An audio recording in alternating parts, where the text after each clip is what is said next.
Assalamualaikum warahmatullahi wabarakatuh. Alhamdulillah. Wassalatu wassalamu ala rasulillah. Mabad, kaum muslimin yang dirahmati Allah subhanahu wa ta'ala. Kita masih membahas tentang seputar dunia para Khabib Ba'alawi kaum muslimin. Dan semakin terbukti saja hasil dari penelitian seorang Kiai Imaduddin Usman Al-Bantani, yang menyatakan bahwa secara ilmu nasab, secara ilmu sejarah, secara ilmu filologi, disebutkan bahwa para Khabib Ba'alawi itu bukanlah zuriat Nabi Muhammad SAW. Dan kemudian ditambah lagi, didukung dengan jejak rekam, jejak digital para Khabib Ba'alawi, yang ketika mereka berdakwah, isi dakwah mereka tidak sama dengan dakwahnya Nabi Muhammad SAW. Isi dakwah Nabi Muhammad SAW yang pertama mengajak manusia untuk ke jalan tauhid. Dan itu jalan dakwah para nabi dan rasul kaum muslimin. Ya, Allah Subhanahu wa taala mengatakan walaqad ba'atsna fi kulli ummatin rasulan an i'budullaha wajtanibut taghut. Dan tidaklah kami mengutus kepada setiap umat seorang rasul kecuali untuk menyerukan agar mereka menyembah Allah Subhanahu wa taala dan meninggalkan segala bentuk taghut. Tapi ketika kita melihat jejak rekam para Khabib Ba'alawi, justru mereka ini mengajak umat untuk melakukan kesyirikan. Bahkan mereka mengatakan bahwa ada para mukibin yang sudah mati, kemudian ditanya oleh malaikat, man robbuka, man nabiyuka, ma dinuka. Itu dijawab oleh mereka bukan sesuai dengan syariat Islam. Kalau menurut syariat Islam, ketika ditanya man robbuka, maka dijawab Rabbi Allah. Siapa Tuhanmu? Tuhanku Allah. Man nabiyuka? Siapa nabimu? Maka dijawab Nabiku Muhammad SAW. Ketika ditanya ma dinuka, maka dijawab agamaku Islam. Tapi beda lagi kalau Khabib Ba'alawi, ditanya man robbuka, man nabiyuka, ma dinuka, ditanya Habib Abdullah Al-Haddad. Innalillahi wa inna ilaihi raji'un. Ya. Itu kan bukti bahwa para Khabib Ba'alawi itu sejatinya sudahlah bukan keturunan Nabi Muhammad SAW, bukannya mendakwahkan tauhid, bukannya memperbaiki, menciarkan Islam, tapi justru malah merusak syariat Islam. Ya. Dan memang pantas kaum muslimin. Ternyata ya, ada sebuah penjelasan dari seorang doktor dari Mekah, ya, di dalam sebuah kuliah umum di perpustakaan Ibrahim Al-Hasimi Al-Amir di Mekah Al-Mukarramah. Ya, ada seorang doktor yang bernama Hatim bin Muhammad Al-Jufri menyebutkan bahwa gen para Khabib Ba'alawi itu ya identik dengan Yahudi kaum muslimin ya. Coba kita lihat videonya kaum muslimin. هذا الجين J1 C3 هذا جين عربي إبراهيمي. أي أحد ما يطلع على هذا الجين، أي أحد ما يطلع على هذا الجين في الكروموزوم واي معناته إنه ما هو جاي من إبراهيم. فقالوا طيب وجدنا الآن جين بيتكرر في الكروموزوم واي، بيتكرر في الكروموزوم واي لأنه بيجي من أب لأب لأب لأب في الرجال في الذكور. هذا الجين J1 C3. رغم هذا النقاء العرقي 50% من رجال هذه السلالة ما حملت هذا الجين. احنا نتكلم على سلالة أبا وأما من هارون. فين راح الجين؟ فين راح الجين J1 C3؟ Santer pemberitaan di media sosial bahwa hasil tes DNA Sadah Ba'alawi bukanlah dari keturunan Nabi, tetapi memiliki gen Yahudi. Hal ini berdasarkan laporan dari proyek Laboratorium Genetika Family Tree DNA pada hasil tes DNA Ba'alawi, susunan Y-DNA haplogropnya adalah G, dan ditemukan kode GPF3296 yang identik dengan gen Yahudi Askenasi, atau YP303 yang identik dengan gen Yahudi Shepardi, atau Yahudi Andalusia. Dari hasil tes DNA tersebut maka masyarakat menjadi yakin, kalau Sadah Ba'alawi bukanlah keturunan Nabi, dan bahkan bukan keturunan orang Arab. Karena kode DNA-nya adalah GPF3296 yang tidak termasuk dalam kode Bani Quraish liter 959, Imam Ali bin Abi Thalib FGC 10500, atau pecahan dari Imam Hasan bin Ali FGC 8702, Imam Husain bin Ali FGC 30416. Untuk menjawab kenapa gen Ba'alawi identik dengan gen Yahudi, maka kita akan mengulaskan dengan mengutip penjelasan dari Dr. Hatim bin Muhammad Al-Jufri. Dalam sebuah kuliah umum yang diselenggarakan di perpustakaan Ibrahim Al-Hashimi Al-Amir di Makkah Al-Mukarramah, pada hari Jumat tanggal 27 Rajab 1439 Hijriah, bertepatan dengan tanggal 13 April 2018 Masehi. Dr. Hatim bin Muhammad Al-Jufri diantaranya memberikan penjelasan sebagai berikut. Ada gen yang hilang dan gen lain datang untuk melengkapinya, dan kita menerima kromosom Y dari orang tua kita. Tetapi itu terjadi ketika mencapai gen pada generasi kedua, dan pada generasi ketiga ada perubahan pada gen. Dari mana datangnya gen-gen ini sekarang? Mereka berasal dari pihak ibu. Ada yang mengatakan bahwa Sadah Alawi berasal dari Kaukasus. Orang ini mengandalkan informasi yang dia dapatkan bahwa gen J1C3 adalah gen Arab keturunan Ibrahim. Tidak ada yang melihat gen ini, tidak ada yang melihat gen ini dalam kromosom Y, dan itu tidak berasal dari Ibrahim. G berasal dari Kaukasus, jadi dari mana asalnya? Pada tahun 1998, diterbitkan majalah Nature, yaitu majalah pendidikan tertinggi dan paling bergengsi. Adalah orang-orang Yahudi yang mencari orang yang hilang di dunia. Jadi mereka ingin mencarinya, dan dia berkata kepadanya, nah, bagaimana kita mencarinya? Mereka mengatakan, kita tidak akan mencarinya, karena dalam agama Yahudi ada para Rabba, yang mereka adalah para Kohanim, yang ayah dan ibunya pastilah keturunan Harun. Mereka kemudian pergi ke para Kohanim atau pendeta ini dan menelitinya. Jika Anda mendengar seorang Yahudi bernama Cohen, artinya dari garis keturunan ini, karena namanya Kohanim. Pada Kohanim ini mereka berkata, mereka memiliki kemurnian ras, ayah dan ibu, dari satu garis keturunan, dari satu ayah dan dari satu ibu. Karena mereka memiliki kemurnian ras, mereka tidak kawin dengan orang lain. Jadi mereka berkata, nah, kami sekarang menemukan gen yang diulang dalam kromosom Y, karena itu berasal dari ayahnya, dari jalur laki-laki, gen ini J1C3. Dan dari situlah teori ini muncul dengan adanya satu gen untuk satu ayah dalam kromosom Y. Namun bagi mereka yang tidak mengetahuinya, dan meskipun ada kemurnian ras dalam diri mereka, dari ayah dan ibu, mereka yang membawa gen yang diyakini berasal dari keturunan Nabi Harun dalam kelompok itu hanya 50%, dan separuh lainnya tidak membawanya. Anda menemukan indikasi bahwa gen ini belum terbukti berasal dari Nabi Harun, tapi mungkin berasal dari almarhum ayah dari silsilah tersebut. Kita berbicara tentang silsilah ayah dan ibu dari keturunan Harun, kemana perginya gen J1C3 itu? Jadi harus sangat perlu kita mengingat pembicaraan ini, karena sekarang adalah masalah seseorang datang dan berkata, demi Tuhan, ini dari Kaukasus. Ini masalah besar, karena orang ini tidak masuk dalam gen J1C3. Kami menemukan bahwa orang-orang yang gennya diteliti, 50% dari mereka tidak memiliki gen ini, dan mereka berpikir bahwa J1C3 adalah gen dari Nabi Harun. Dan terbukti bahwa biasanya mereka tidak dapat menyambungkan ini adalah gen almarhum ayah dalam garis keturunan ini, yang diwariskan kepada anak-anaknya. Dia berkata, gen J1C3 ini adalah gen Ibrahim, dan ini adalah gen dari gen Nabi yang berkode J1C3D. Dan itu, menurut pengetahuannya, bahwa kromosom Y adalah kromosom tetap yang turun dari kakek kepada ayah kepada cucu, yang tidak berubah dan tidak akan hilang. Saya hanya tahu penanda dan informasinya, dan tentu saja perlu mengutip dari majalah Nature yang mengatakan, bahwa 50% laki-laki yang mereka anggap sebagai keturunan Harun membawa gen ini, sedangkan lainnya tidak. Apakah dia tahu tentang itu atau tidak? Dan Tuhan tahu bahwa ini tidak benar, karena setengah dari anggota keturunan Harun kehilangan gen ini, seperti yang kami sebutkan sebelumnya. Dan jika kita menerimanya, lalu dari mana datangnya keturunan A, B, E, J dan G ini, dalam kromosom Y yang berbeda pada manusia, seperti yang dibicarakan oleh orang itu. Ketika dia mengatakan, bahwa gen yang menentukan galur dalam kromosom Y tidak berubah dengan pergantian ibu, mengapa kita tidak mengetahui gen yang menghubungkan dengan bapak umat manusia yaitu Nabi Adam? Atau setidaknya bapak kedua umat manusia, yaitu Nabi Nuh? Banyak penelitian masih mencoba melakukan itu, tapi bukan tanpa kromosom sang istri, yaitu Hawa, seperti yang diklaim orang itu, bahwa penelitian yang mencoba mengidentifikasi kromosom, ayah dari manusia pertama, terus mempelajari mitokondria molekul Hawa, meskipun ada lisensi dari non-spesialis. Studi tentang kromosom Y tidak dapat dipisahkan dari kromosom ibu, yaitu X.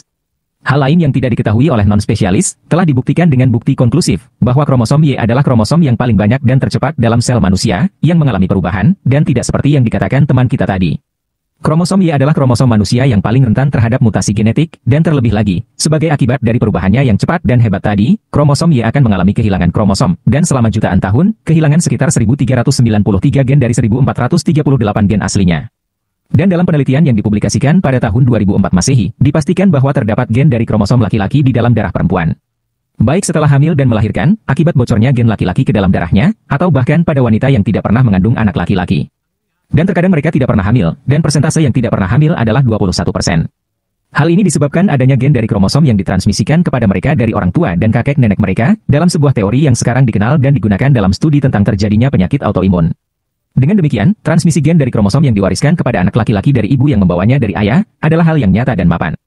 Dan berdasarkan itu, apa yang dikatakan orang itu bahwa kromosom tidak berubah dan tidak dipengaruhi oleh faktor-faktor yang diwariskan dari ibu, adalah murni omong kosong dan penistaan. Untuk mengkonfirmasi teori chimera parsial yang akurat ini, penelitian yang diterbitkan pada tahun 2017 Masehi mengungkapkan adanya gen dari kromosom Y laki-laki di beberapa tubuh perempuan dalam penelitian tersebut, yang memeriksa jaringan otak untuk penyakit saraf. Gen spesifik kromosom Y ini terekspos secara kebetulan.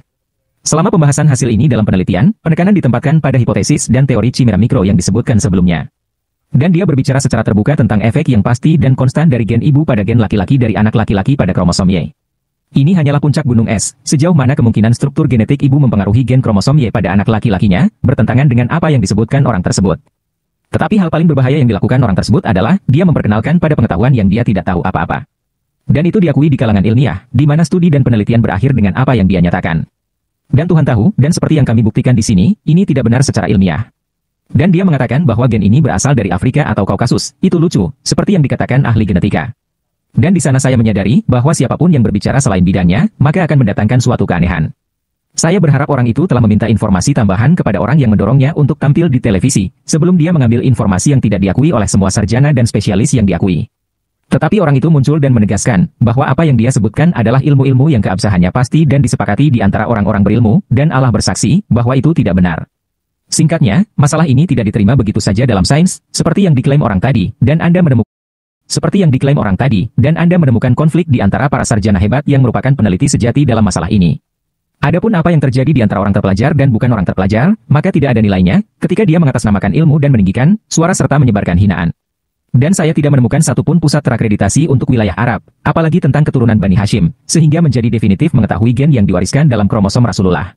Sama seperti Anda menemukan omong kosong, kenaifan, tidak pentingnya proposisi, perubahan pendirian, dan hasil yang bertentangan di situs-situs itu, Anda juga menemukan penghinaan, kutukan, fitnah garis keturunan dan kehormatan, mempertanyakan niat, asusila dalam litigasi, dan hal-hal lain yang tidak pantas diucapkan oleh lidah. Memang benar ada kelompok genetik untuk orang-orang terakhir, tapi itu bukan kakek atau ayah pertama dalam beberapa suku. Tetapi ketiadaan gen tersebut dalam cabang suku lain, tidak meniadakan garis keturunan suku tersebut dalam rantai warisan suku tersebut, atau keturunan terakhir dari ayah yang sama yang kehilangan gen tersebut, atau menukarnya dengan gen dari pihak ibu, seperti yang telah kita buktikan. Apalagi, hasil yang diklaim sebagian orang sebagai suku tertentu adalah hasil pemeriksaan puluhan, atau paling banter ratusan, dari suku yang anggotanya ternyata mencapai jutaan orang. Orang yang memberikan kesimpulan seperti ini ingin menggeneralisasikan apa yang ada dalam kategori kecil ini, menjadi jutaan milik suku yang sama. Dan mungkin ada sekelompok gen seperti itu di belahan dunia lain dan di bangsa lain yang belum diteliti. Oleh karena itu, Anda akan menemukan penghinaan di situs-situs tersebut untuk membuktikan kebernasaban terhadap suku tertentu, atau menyangkal kebernasaban orang lain pada suku mereka, tanpa bukti ilmiah yang terdokumentasi dari ayah atau kakek pertama suku ini, yang sidik jari genetiknya tidak diketahui siapapun. Dan Anda menemukan bahwa pengambilan gen muncul dalam sampel, dan secara definitif itu milik si Anu, putra si Anu, kakek dari suku ini atau itu, dengan cara yang lucu, yang tidak dilakukan oleh pusat penelitian yang dihormati, dan ini tidak bisa diketahui tanpa pemeriksaan gen kakek itu. Sebaliknya, ketidaktahuan telah membuat Anda menemukan hasil hanya dari satu orang dari Mesir, Irak, atau Maroko, dan salah satu pemilik situs tersebut di internet atau situs jejaring sosial, mengeluarkan kebernasaban keluarga yang jauh kepada keluarga yang sempurna silsilahnya kepada suatu suku di Jazirah Arab, dan ini mungkin dan mungkin. Tetapi yang terburuk adalah menyangkal kebernasaban keluarga yang sempurna silsilahnya pada suatu suku, karena gennya tidak sama dengan gen yang dimiliki suku tersebut. Omong kosong tersebut telah mencapai klaim, kalau dia telah mengetahui gen Nabi Ismail dan gen Nabi Ishak, dan ini adalah sesuatu yang tidak diklaim oleh pusat penelitian manapun. Bahkan ketidaktahuan itu telah mencapai titik mengklaim mengetahui gen Kahtan dan gen Adnan, yang keluar dari orang yang setengah terpelajar dan yang tidak berpendidikan, bahkan dari seorang amatir. Sementara tidak ada studi nyata yang dilakukan untuk semua suku untuk mengetahui peta genetik kontemporer, setidaknya untuk suku-suku sezaman Jazirah Arab, serta gen nenek moyang suku-suku tersebut. Mereka itu adalah situs yang mencurigakan. Dan ketika saya mengatakan mencurigakan, maksud saya, apa yang saya katakan seolah-olah situs dan forum itu atau kakek mereka, adalah orang-orang yang ingin memecah belah satu suku, dan memecah belah satu tanah air. Belum lagi bencana besar, yaitu memfitnah garis keturunan yang mapan dan memiliki kehormatan murni, karena ketidaktahuan dan kekufuran, seperti yang telah disampaikan oleh Nabi. Dan kami katakan kepada orang-orang yang menolak garis keturunan Bani Hashim dari nenek moyang yang berbeda bagi Ahlul Bait, dengan dalih berbedanya gen kromosom Y dalam garis keturunan mereka. Pertama, seperti yang telah kami tunjukkan, bahwa ilmu ini tidak diakui dalam menentukan sejarah dan asal-usul ras manusia, apalagi silsilah Bani Hashim. Kedua, dengan asumsi kita menerima ilmu ini, saya katakan bahwa multiplisitas gen dalam garis keturunan Ahlul Bait belum dibuktikan oleh studi yang terdokumentasi. Para spesialis genetika tahu bahwa studi semacam itu, yang membutuhkan sampel gen Imam Ali bin Abi Thalib, semoga Tuhan menghormati wajahnya, dan gen Fatimah, semoga Tuhan yang Maha Kuasa meridhoi dia, sehingga kita dapat memastikan dengan menggunakan gen ini. Saya katakan bahwa penelitian ini belum dilakukan, dan tidak ada satupun pusat ilmiah terhormat yang mengklaim mengumpulkan sampel dari semua cabang garis keturunan Bani Hashim al-Uraidi, dan semua galurnya akan dikecualikan, sampai kita mengetahui bahwa gen tersebut dalam kromosom Y memang benar dalam proposisi ini. Ini jika kita tidak menerima banyaknya ibu dalam garis keturunan Ahlul Bait dari ras manusia yang berbeda, dan ini tidak mungkin, karena telah dibuktikan dengan bukti yang meyakinkan, dan menyaksikan banyaknya ibu-ibu dari Bani Hashim, dan kami membuktikan, bahwa dari jalur atasnya telah terjadi tumpang tindih dan transmisi gen antara kromosom Y pria dan kromosom X wanita. Bukankah banyaknya keturunan dalam suku Arab yang sama, jika kita menerima keabsahan dari apa yang ada di halaman internet dan situs jejaring sosial, membuat kita berpikir, bahwa kita sedang menghadapi ilmu yang di dalamnya banyak kebingungan, dan paling tidak masih perlu pemeriksaan dan dokumentasi yang panjang? Dan siapapun yang menginginkan kebenaran harus bertanya kepada orang-orang yang memiliki pengetahuan dan spesialisasi nyata, karena menggunakan situs internet dan bersembunyi di balik pengenal yang tidak diketahui, itu bukan dari kebenaran dalam segala hal. Dan tidaklah adil bila mengutip dari orang yang setengah terpelajar, orang yang tidak terspesialisasi dan bodoh. Siapapun yang ingin protes, ia harus mendatangkan penelitian yang baik, ilmiah, muhakamah, terpercaya dan mutabar. Dan di sini saya ingin semua orang berhati-hati dan membaca tentang penelitian ilmiah yang sebenarnya, jika dia ingin memverifikasi, dan tidak jatuh ke dalam ilmu yang dia tahu tentang itu hanyalah dari apa yang dia baca di halaman di internet atau tweet di situs jejaring sosial. Dan berhati-hatilah untuk tidak menjerumuskan dirinya mengikuti orang-orang bodoh dan memfitnah nasab orang. Di mana fatwa yang dikeluarkan oleh Dewan Fiqh Liga Muslim Dunia mengatur kriminalisasi perbuatan itu dalam bab cara pembuktian nasab. Dan akhirnya, Tuhan mengetahui bahwa kedua hal ini tidak akan luput dari perhatian orang yang menggugat silsilah Alawi al-Uraidi al-Husaini dengan klaim palsunya, jika bukan karena fakta bahwa para sada Alawi mencegah putra-putranya dari mengajukan kasus ini ke depan pengadilan umum, untuk orang yang menggugat garis keturunan nasab mereka, dan orang itu harus mengajukan sesuatu yang menyangkal garis keturunan nasab tersebut secara hukum. Nah, kaum muslimin, ya, ini menjadi bukti kebenaran tentang perkataan dari Kiai Imaduddin Utsman Al-Bantani, kaum muslimin, bahwa para Kabeb Ba'alawi itu, jangankan kok mengaku keturunan Nabi Muhammad SAW. Gen Arab pun bukan, kaum muslimin. Orang Arab pun bukan. Secara tes DNA tidak menunjukkan mereka memiliki gen orang Arab. Lalu bagaimana mereka mengklaim bahwa mereka adalah zuriat Nabi Muhammad SAW? Kemudian dari beberapa Khabib Ba'alawi yang sudah melakukan tes DNA juga tidak terkonfirmasi DNA mereka ini sesuai dengan DNA orang Arab. Kan sudah banyak itu ya yang melakukan tes DNA. Ada Habib Agus kemarin, ya ada keluarga Alatos, ya kemudian ada siapa itu namanya yang podcast sama Deddy Corbuzier, Habib Ja'far siapa itu namanya ya. Kemudian juga keluarga Shihab, Najwa Shihab ya. Gen Arabnya itu hanya prosentasenya sangat kecil sekali dan lebih cenderung, lebih dominan gennya ke India. Itu Najwa Shihab, keluarga Shihab. Bisa jadi Pak Rizik Shihab juga sama, karena sama-sama bermarga Shihab. Dan yang seperti ini juga didukung juga dengan statement dari Pak Rizik Shihab yang mengatakan bahwa adanya peninggalan-peninggalan seperti rambut Nabi, ya, itu bisa menjadi acuan tes DNA para Khabib Ba'alawi. Ya, untuk menjadi acuan tes DNA orang-orang yang mengklaim bahwa mereka adalah zuriat Nabi Muhammad SAW. Dan Pak Rizik Shihab menekankan supaya orang-orang yang mengklaim mereka zuriat Nabi Muhammad SAW untuk melakukan verifikasi, untuk melakukan tes DNA, untuk membuktikan kebenaran klaim mereka. Dan Pak Rizik Shihab mengatakan, kalau benar dia keturunan Nabi, maka pasti ada kemiripan DNA-nya dengan DNA Nabi Muhammad SAW. Tapi kalau palsu, maka akan terbukti DNA Nabi kemana, DNA dia kemana. Tapi ternyata sampai sekarang pun Pak Rizik Shihab, Pak Hanif Alatos, kemudian yang suka berkoar-koar si Bahar Smith tidak juga melakukan tes DNA. Bahkan sampai mengatakan tes DNA hukumnya haram. Coba, tadinya memerintahkan tes DNA, kemudian tiba-tiba mengatakan tes DNA hukumnya haram. Dan mungkin mereka mengeluarkan statement yang seperti itu karena memang sudah banyak bukti para Khabib Ba'alawi yang sudah melakukan tes DNA ternyata tidak terkonfirmasi sebagai orang Arab, apalagi zuriat Nabi Muhammad SAW. Makanya kemudian mereka memfatwakan bahwa tes DNA hukumnya haram. Karena apa? Mereka ketakutan.